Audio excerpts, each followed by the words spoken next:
Abrimos el libro de Esdras dentro de esta serie de los libros del libro y leo los dos primeros versículos de ese libro de Esdras. En el primer año de Ciro, rey de Persia, para que se cumpliese la palabra de Jehová por boca de Jeremías, despertó Jehová el espíritu de Ciro, rey de Persia, el cual hizo pregonar de palabra y también por escrito por todo el reino, diciendo: Así ha dicho Ciro, rey de Persia: Jehová, el Dios de los cielos, me ha dado todos los reinos de la tierra y me ha mandado que le edifique casa en Jerusalén, que está en Judá. Este libro de Esdras es el siguiente libro histórico después de Crónicas y enlaza de una forma notable la ruina nacional de Judá como consecuencia de su pecado y abandono de Dios, con el inicio de la restauración de un pequeño remanente que fue guardado en la gracia divina para dar continuidad a la nación. Sin duda alguna, es una manifestación de la fidelidad de Dios, que hace honor a sus promesas y cumple siempre su palabra. Título del libro. Los dos libros Esdras y Nehemías eran tratados como uno solo por los escribas hebreos, hasta el punto que no existe separación entre el final del libro de Esdras y la continuación inmediata del de Nehemías. En el catálogo más antiguo de libros del Antiguo Testamento, que es la lista de Melitón de Sarde, el año 170 después de Cristo, omite el libro de Nehemías porque estaba incluido con el de Esdras. El título para los dos corresponde al personaje central del escrito, que para el primero es Esdras y para el segundo Nehemías. La unidad de pensamiento teológico y forma literaria es igual para los dos, lo mismo que para Crónicas. De ahí que se sostenga que posiblemente Esdras fue el autor de Crónicas. Autor y fecha del libro de Esdras. Muchos consideran que el autor de Crónicas, como acabo de deciros, es el mismo que el de Esdras y de Nehemías. El hecho de que los versículos finales de segundo de Crónicas se repitan en los dos primeros de Esdras establece una evidencia más sobre la identidad de autor. Es natural que el redactor de los libros escribe para presentar las bases de la historia posesírica de Judá, ya que Israel como nación quedó diluida en la mezcla ocurrida por la invasión del Reino del Norte. Es muy probable que el autor de estos dos libros fuese Esdras, aunque no se menciona su autoría directamente. Tenía acceso y usó varias fuentes, como se aprecia en el escrito, por ejemplo, si veis capítulo 4, versículo 7 en adelante. Asimismo, para documentos que le permitieron la redacción genealógica, como aparece en capítulo 2, versículos 1 al 70. En la última parte están presentes memorias personales del autor, capítulo 7, versículos 27 al capítulo 9, versículo 15. El problema de datación se produce, como en la mayoría de los libros de la Biblia, como consecuencia de lo que se llama alta crítica o crítica liberal, que en cualquier caso niegan la autoría, niegan la datación, buscando en su afán de negar lo que es más evidente. Sitúan la autoría de estos libros no antes del 398 a.C. Estos afirman que Esdras vino a Jerusalén en el año 7 de Artajerjes II, que sería el 398. La tesis propuesta tiene tantas dificultades que incluso el mundo liberal cuestiona esa propuesta o esa referencia. Si se fija con seguridad la actividad de Esdras y Nehemías, hay fechas históricas que se aprecian en el libro de esta manera. Por ejemplo, edicto de Ciro y retorno de Judá. Esdras capítulo 1, año 538 a.C. Terminación de la reconstrucción del templo. Esdras capítulo 6, versículo 14, año 515 a.C. Intrigas de los samaritanos contra Judá, Esdras capítulo 4, año 495 a.C. Estoy refiriéndome a datos históricos verificados. Suspensión de la reconstrucción del templo. Esdras 4:23 y siguientes, año 464 a.C. Llegada de Nehemías a Jerusalén. Nehemías capítulos 1 al 7 en el año 445 a.C. Segunda misión de Nehemías. Nehemías capítulo 13 versículos 6 y 7, año 430 a.C. Con todo, en razón a la datación, debe entenderse que en la primera parte de Esdras se registran acontecimientos que ocurrieron unos 55 años antes de que éste regresara a Judá. Muchos datos del relato se toman de fuentes diversas, algunas mencionadas antes como el decreto de Ciro, capítulo 1, 2, 4, la relación de utensilios del templo, la carta de Artajerjes, la respuesta de Artajerjes, el informe de Tannai, el decreto de Ciro, la respuesta de Darío, la genealogía de estas, etcétera, etcétera, etcétera. Datos muy extensos que evidencian un conocimiento muy claro de la historia en los tiempos históricos en que se pueden datar. Probablemente, por tanto, el libro de Esdras debe datarse entre los años 456 a.C. y el 445 a.C., cuando se produjo la llegada de Nehemías a Jerusalén. Hecha la datación, hablemos un momento del entorno histórico del libro. Debe considerarse el periodo final del Imperio Babilónico y el inicio del Medo-Persa, donde el nuevo sistema político se encontró con los judíos que habían sido deportados en el tiempo de Nabucodonosor. Puede servir de ayuda que la conquista de Babilonia por Ciro el Grande ocurre en el año 539 a.C. El edicto de Ciro en favor de los judíos en el 538 a.C. Artajerjes I, el asuero del libro de Esther, aparece en Esdras capítulo 4 y versículo 6, año 486-464 a.C. Artajerjes I, que está en Nehemías capítulo 2, está en el 464 al 423. Y finalmente la conquista del imperio persa en el año 331 a.C. La conquista de Babilonia fue rápida y en cierto modo fácil. Ciro entró victorioso en la ciudad el 29 de octubre del año 539. Yo quiero que notéis estos datos porque son datos históricos seculares confirmados. Que los liberales tienen que darle o quieren dar la vuelta. Y es imposible. Los judíos consideraban a Ciro como el enviado de Dios para libertarlos del cautiverio, como había profetizado Isaías.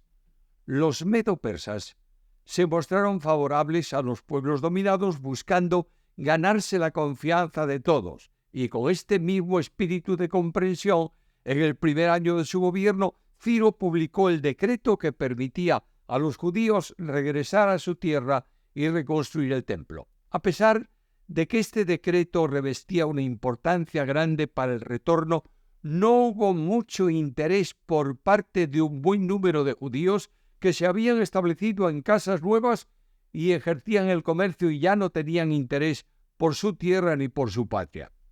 Pero para otros, el entusiasmo por regresar a Jerusalén fue grande, retornando un número bastante numeroso en el año 538 a.C., con la ascensión de Darío en el año 522 a.C.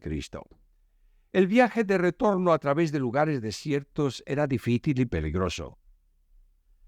El final de esa ardua peregrinación era llegar a un país sumamente pequeño, que no llegaba a tener más que 50 kilómetros de norte a sur.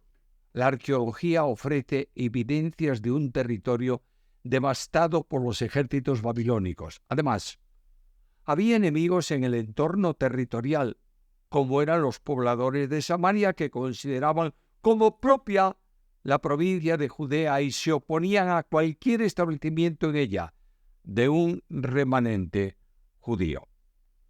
Se aprecia el trabajo de dos profetas posesíricos, Ageo, Zacarías y también Malaquías, para animar al pueblo a la hora de la reconstrucción, pese a los problemas que había en el entorno. El templo fue reconstruido y se dedicó en el año 515 a.C.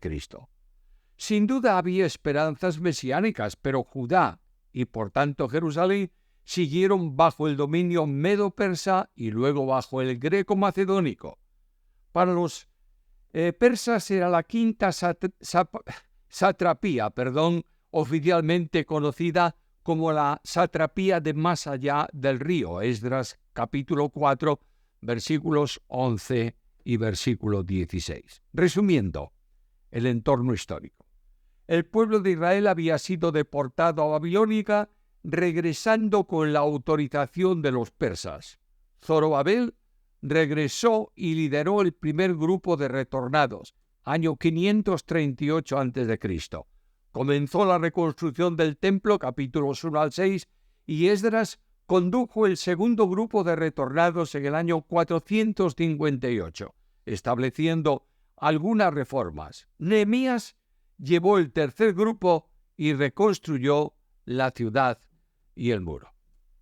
¿Cuál es el bosquejo sintetizado del libro? Se propone el siguiente para el análisis exegético del texto bíblico. Primeramente, el regreso bajo Zorobabel, capítulos 1 al capítulo 6. Ahí está, entre otros, el decreto de Ciro en el capítulo 1 y también, un poco más adelante, la oposición con que se enfrentaron en la obra capítulo 4, 1 al 24.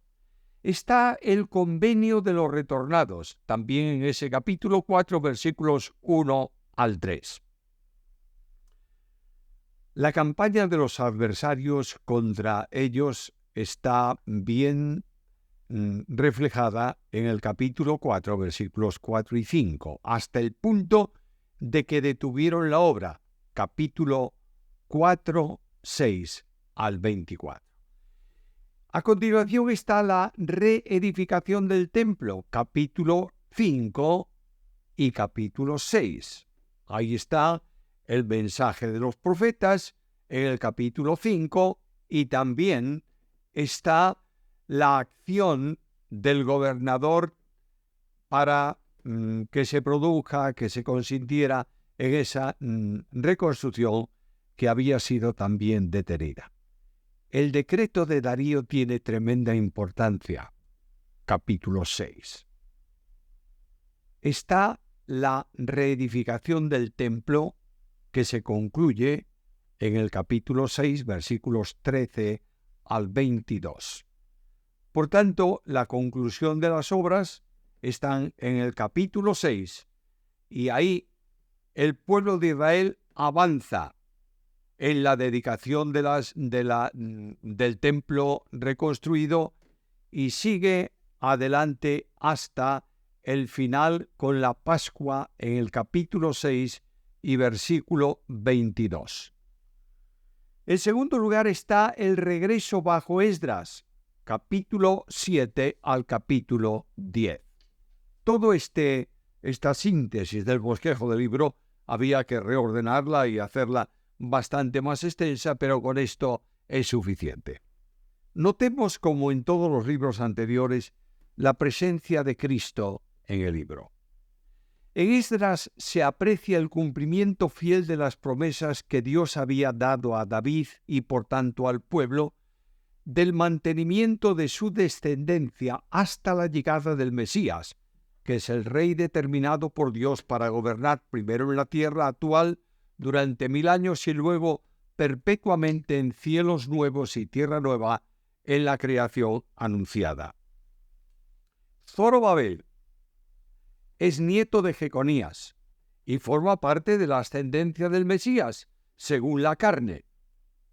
El lugar del nacimiento de Cristo anunciado por el profeta en Belén, Efrata, Belén de Judea, esa pequeña ciudad, lo anuncia Miqueas en el capítulo 5, versículo 2, exigía necesariamente la ascendencia de Jesús en la tierra que había prometido proféticamente donde nacería el Mesías y donde está asentada la pequeña población de Belén.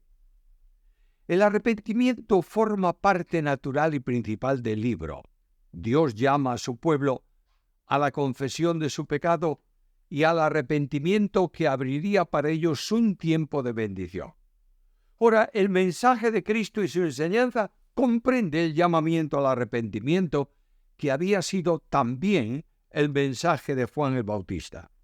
Bautizaba a Juan en el desierto, predicaba el bautismo de arrepentimiento para perdón de pecados. Marcos 1, 4. Fue este último profeta quien dijo, anunciando al Mesías, «Viene tras mí el que es más poderoso que yo, a quien no soy digno de desatar encorvado la correa de su calzado». Marcos 1, 7. De este modo leemos acerca de Jesús. Después que Juan fue encarcelado, Jesús vino a Galilea predicando el evangelio del reino de Dios, diciendo: «El tiempo se ha cumplido y el reino de Dios se ha acercado. Arrepentíos y creed al evangelio». Marcos 1, 14, 15. Jesús vino predicando el evangelio de Dios. La vinculación entre el ministerio de Juan y el de Jesús, que no era otro que el que predicaba Juan el Bautista, literalmente proclamaba como un heraldo enviado por Dios el mensaje de buenas noticias. No era un profeta que hablaba en nombre de Dios, estoy refiriéndome a Jesús, como fuera Juan, sino Dios mismo en Cristo, que proclamaba su mensaje de salvación. Lo que Jesús anunciaba era el Evangelio de Dios, la verdad siempre nueva que procede de Dios para salvación. Por tanto, no se trata de un mensaje religioso, sino de la expresión misma de la voluntad de Dios que, habiendo hecho la obra de salvación por medio de Jesucristo, la proclama a todo el mundo. El Evangelio de Dios es también el Evangelio de Cristo, un mensaje no de hombres ni por hombre, sino procedente de Dios. Este Evangelio, el único Evangelio, es atemporal, porque es eterno.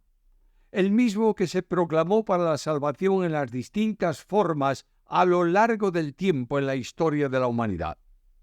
En ocasiones, se pretende hablar de Evangelio del Reino y Evangelio de la Gracia. Algunos piensan que el Evangelio que Jesús predicaba, el mismo que también predicaba Juan el Bautista, es un Evangelio distinto, diferente al que se predica en el día de hoy. Juan predicaba un mensaje idéntico al que tenemos que predicar actualmente. En él proclamaba la necesidad de arrepentimiento y anunciaba también a Jesús como el Cordero de Dios que quita el pecado del mundo. Juan 1:29. Jesús llama a los hombres a la fe en él. Juan 3:16. Lo que implica necesariamente el arrepentimiento, no como condición para salvación además de la fe, sino como consecuencia de la fe. El mensaje que Jesús proclamaba anunciaba el cumplimiento de un tiempo establecido por Dios, y es una expresión semejante a la que Pablo usa en Gálatas 4:4. El propósito eterno de Dios en relación con la evangelización que proclamaba la proximidad del reino había llegado. El reino de Dios se había acercado. Reino de Dios y reino de los cielos son títulos sinónimos que indican la esfera donde Dios actúa y es obedecido. El reino de Dios ha tenido muchas manifestaciones a lo largo de la historia humana. En el tiempo presente se aplica a la Iglesia en el sentido de ser la esfera donde se manifiesta la libertad del pecado en Cristo. En el futuro se manifestará también en el reino milenial y luego en el reino eterno. Recordad que el apóstol Pablo dice que Dios nos ha sacado del poder de las tinieblas y nos ha trasladado al reino de su amado Hijo.